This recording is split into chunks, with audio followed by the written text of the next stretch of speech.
Bonjour tout le monde, prêt pour le test des crayons de couleur action? Alors je vous rappelle que j'ai publié la première partie de cette vidéo que je vous mettrai tout à la fin. Je vous ai montré deux techniques de masquage, n'hésitez donc pas à aller voir cette vidéo et pensez à vous abonner à la chaîne pour n'en rater aucune. Place aux crayons de couleur qui se présentent sous 4 boîtes. J'ai choisi de toutes les acheter de façon à avoir un maximum de teintes pour un maximum de dégradés. Ce sont des crayons de couleur bon marché, pour ceux qui ne connaîtraient pas les enseignes Action, et franchement je leur ai trouvé beaucoup de qualité, surtout vu leur prix dérisoire pour 18 crayons de couleur par boîte. Je me suis créé un nuancier bien évidemment car les couleurs ne ressortent vraiment bien qu'en les testant sur du papier, et puis c'est bien plus pratique quand on cherche à créer un dégradé par exemple. On a une vue d'ensemble, ici une ligne représente une boîte, je peux donc trouver assez rapidement la teinte que je cherche. Voici comment je procéderai pour vous indiquer quelles couleurs j'utilise. Si vous les avez gardées dans l'ordre où ils se présentent dans leur boîte, je vous montrerai donc quelle boîte je vais utiliser et quel crayon, car malheureusement tous les crayons ne sont pas numérotés. Donc je reprends ma carte là où je l'avais laissée dans la vidéo précédente, c'est-à-dire après avoir réalisé mon fond au distress. Je vais commencer la colorisation en utilisant la technique que j'utilise toujours, à savoir utiliser une, deux ou trois teintes d'une même couleur pour créer des dégradés. Ici je commence avec le rose le plus clair, que je viens poser en aplat sur toute la surface du toit, entre guillemets, de la petite maison. Je prends soin de ne pas trop appuyer puisqu'il est plus facile de rajouter de la couleur que d'en enlever. J'ai posé ma première teinte et je vais venir marquer mes ombres à l'aide de la couleur la plus foncée que j'ai sélectionnée. Je commence par appuyer un peu fermement pour déposer le pigment et voir comment se comporte le crayon en superposant les couleurs. Je précise que j'ai utilisé du papier China car je le trouve très agréable à travailler avec plusieurs médias différents. La couleur se comporte bien, j'avoue être un petit peu déroutée par leur forme, il faut savoir qu'ils sont triangulaires. Je pense que je vais adorer ça quand je les aurai bien en main, ce qui arrivera quand je les utiliserai davantage. Pour l'instant, j'y vais un petit peu à tâtons, mais finalement tout va bien. Je laisse cette mise en couleur en entier pour les personnes qui ne sauraient pas comment je m'y prends, puis j'accélérerai le processus de colorisation pour les autres parties à mettre en couleur, sinon la vidéo durerait bien trop longtemps. J'ai choisi d'ombrer la périphérie supérieure du tamponnage et de laisser les zones de lumière vers le bas, mais après, chacun son ressenti et libre à vous de faire le contraire si ça vous paraît plus logique. Sachez seulement que plus je m'éloigne de la zone d'ombre, et plus je relâche la pression sur mon crayon. C'est ainsi qu'on s'entraîne à créer un camailleux de couleurs agréable à l'œil. Je suis agréablement surprise par la qualité des pigments, ils sont très présents pour cette couleur et très faciles à travailler, c'est un très bon point. Quand j'estime avoir assez travaillé ma zone d'ombre, je reprends ma couleur la plus claire et je vais repasser sur l'entièreté de ce que je viens de coloriser pour flouter le tout. Pour commencer, je n'appuierai pas trop et si je trouve que le résultat n'est pas suffisant à mon goût, ce qui va être le cas, j'exercerai une pression plus importante sur le crayon pour que mes transitions soient davantage travaillées et donc plus douces à l'œil. Je vais bien entendu répéter le processus pour le reste du toit en pétales de fleurs, c'est trop choupinou, et je vais passer à la façade de la maison. J'ai sélectionné une teinte assez discrète pour commencer car je voulais un résultat très estompé. Comme précédemment, je vais faire un aplat de couleur et je caresse le papier, je n'appuie pas sur mon crayon. Toujours avec la même couleur, je vais cette fois-ci appuyer un peu, toujours dans l'optique, je vous le donne en mille, de créer mes ombres afin de donner du relief et un peu de vivant à la colorisation. J'essaie dans la mesure du possible de toujours garder le même mouvement, c'est-à-dire que si je travaille par des mouvements de haut en bas, j'évite d'enchaîner au même endroit avec des mouvements de gauche à droite par exemple. Enfin c'est ma façon de faire, il n'y a rien d'obligatoire, mais je trouve que le rendu est plus sympa à regarder. J'utilise également des mouvements concentriques qui donnent un résultat agréable à l'œil également, enfin c'est mon ressenti, je fais pas un monde que je sache, mais c'est le moyen que j'emploie. Et ensuite je fonds le tout en gardant la même couleur mais en relâchant la pression, plus je m'éloigne de la zone ombrée. Je choisis de prendre une teinte plus foncée parce que le résultat est pas mal, mais que je le veux un petit peu plus accentué.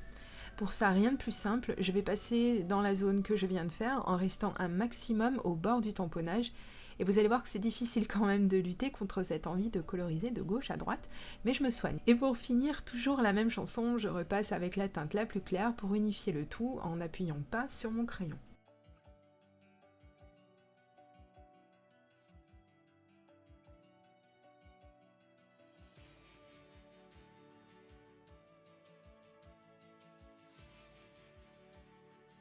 Changeons de boîte pour attaquer la mise en couleur des feuillages, bien sûr toujours sur le même principe et je commence avec la teinte la plus claire que je vais mettre à la base, en appuyant quand même assez pour avoir un rendu bien présent.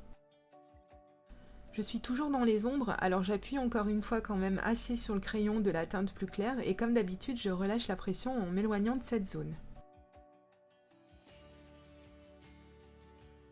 Si on trouve que le résultat n'est pas conforme à nos attentes, il ne faut surtout pas hésiter à revenir. En rajoutant du pigment, mes zones seront plus démarquées et c'est un petit peu ce que je recherche. Je vais faire exactement pareil sur les tiges de fleurs et je vais accélérer un petit peu, sinon on va y passer Noël. Ouais, j'exagère un petit peu, mais pas tant que ça. J'espère que ces idées de combinaison de couleurs vous aideront. Si vous vous sentez un peu dérouté, vu le nombre de crayons que ça peut faire si vous avez acheté toutes les boîtes, n'hésitez pas à prendre une feuille de brouillon et à vous noter les combinaisons agréables à l'œil que vous trouvez. C'est toujours du temps de gagner pour les futures mises en couleur. J'ajoute une troisième couleur, mais c'est tout à fait optionnel. Je voulais donner plus d'intensité à ce vert et je pense que c'est réussi. Oui, la modestie, c'est une très grande qualité chez moi. Je plaisante, mais n'empêche qu'il ne faut pas hésiter à aller chercher des teintes plus foncées, l'important étant de bien travailler ces transitions.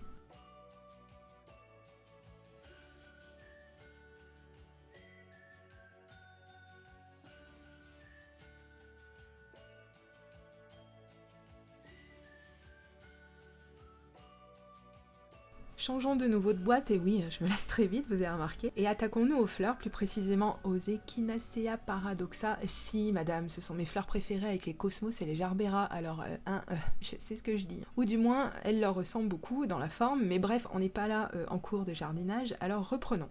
Surtout que, comme d'habitude, et comme pour tous les médias de colorisation, feutre, peinture, etc., je suis une nouvelle fois déçue par les teintes marronnées de cette boîte. Il y a trop de sous-tons rouges, je trouve, mais bon, ça reste que mon ressenti. Tant pis, je vais faire avec et je vais me rapprocher au mieux du résultat que je cherche. Rechangement de boîte pour aller chercher du jaune et je trouve au passage très lumineux ces jaunes, mais on le verra plus tard quand je mettrai les cheveux de la petite fée en couleur.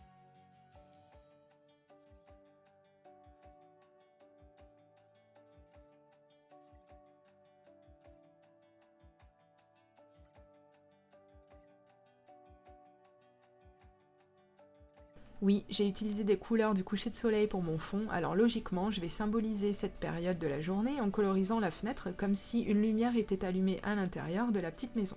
Essayons d'être logiques. Attention, plus dur, je vais mélanger 2 boîtes de crayons. C'est de l'humour bien sûr, hein. Tous vu que c'était possible, hein, voire même indispensable, tant le nombre de couleurs est important pour toutes ces boîtes. C'était la première fois que je les utilisais et je le redis, le résultat est très impressionnant je trouve. Je parle des crayons bien sûr. Les couleurs fusionnent plutôt bien et si vous avez un bon papier, vous allez vraiment prendre du bon temps à coloriser vos tampons.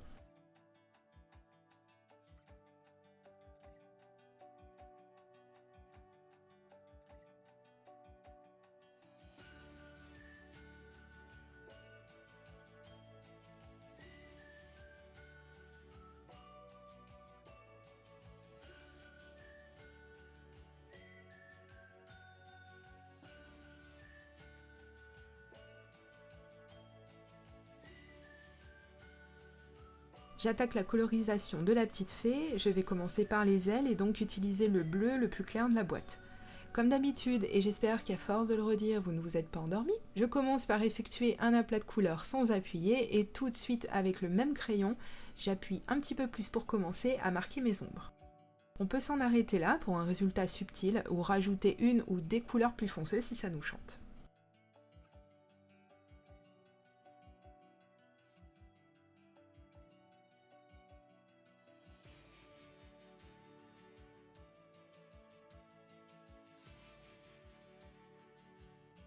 Ça ne vous aura pas échappé, comme j'ai pas appliqué ma drawing gum avec un pinceau suffisamment fin dans la vidéo précédente, je me retrouve avec une bordure blanche très inesthétique que je vais devoir reprendre. Hein, on va pas laisser ça comme ça. Alors je vais prendre un crayon possédant une couleur qui se rapproche le plus possible et on répare ses boulettes.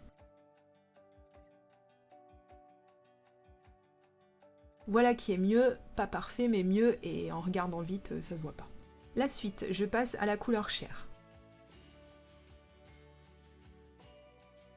Ouais, alors on va dire que ces 2 teintes auraient fait l'affaire, mais la vidéo est surexposée à ce moment-là, je vous laisserai voir le résultat à la fin sur la photo, ou plus tard dans la vidéo, quand le soleil se sera caché derrière un petit nuage. Passons aux cheveux. Comme je l'ai dit, ces jaunes sont assez lumineux et il est très agréable de les travailler. J'ai commencé par sélectionner 2 teintes car je voulais vraiment une petite fée toute blondinette.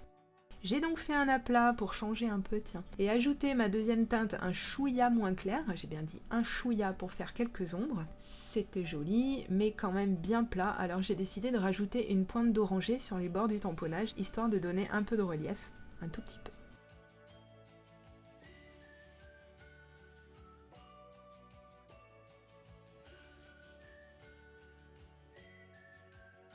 Ensuite, prenons cette couleur un peu aubergine, oui violet si vous voulez, et continuons la mise en couleur. C'est fou, hein, ça a beau être de petits espaces, je peux vous dire que j'ai mis un temps monstre à faire cette carte. Mais bon, comme on dit, quand on aime...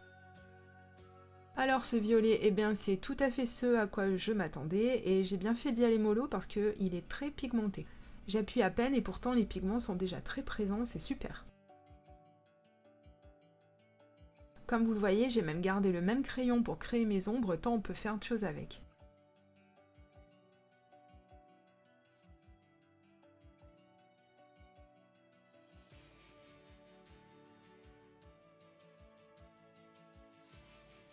Et je termine cette partie avec les couleurs que j'aurais utilisées pour la robe de la petite fée.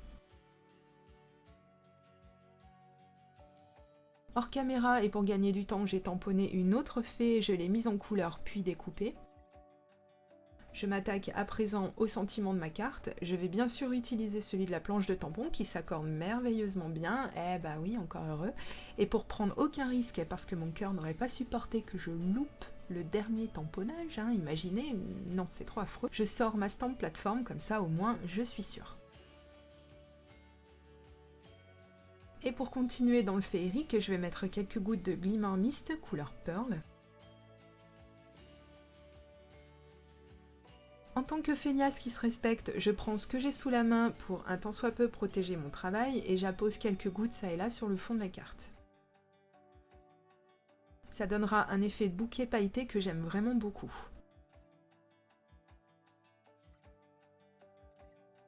Et je le mets de côté quelques minutes pour qu'il sèche. Voilà une fois sec ce que ça donne, on dirait des lucioles dans l'arrière-plan, c'est beau. J'ai monté la seconde fée sur des mousses relief, histoire de donner du volume à l'ensemble.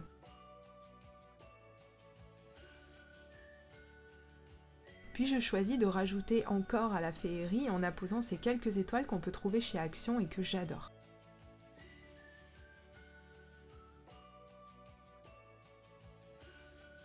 Et grâce au Pick Me Up, à mon outil de précision, j'ai même pu coller ces toutes petites étoiles microscopiques qui sont des chutes de découpe et qu'on trouve au fond des petites bouteilles, des petites fioles, comme quoi rien ne se perd. Promis, après j'arrête, mais je voulais ajouter une dernière chose, j'ai fait des gouttes que j'adore réaliser avec mon picot embellisseur. C'est, je trouve, le média qui permet d'avoir les gouttes les plus rondes si on enlève le capuchon et qu'on penche son flacon d'abord sur un brouillon puis directement sur sa création. On dirait vraiment des gouttes d'eau et ça reste exactement comme ça une fois que c'est sec et vraiment j'adore. Ne me restait plus qu'à mater mon devant de carte sur du papier noir pour avoir un très fin liseré et placer le tout sur une base de carte couleur craft qui rappelle le côté naturel du thème.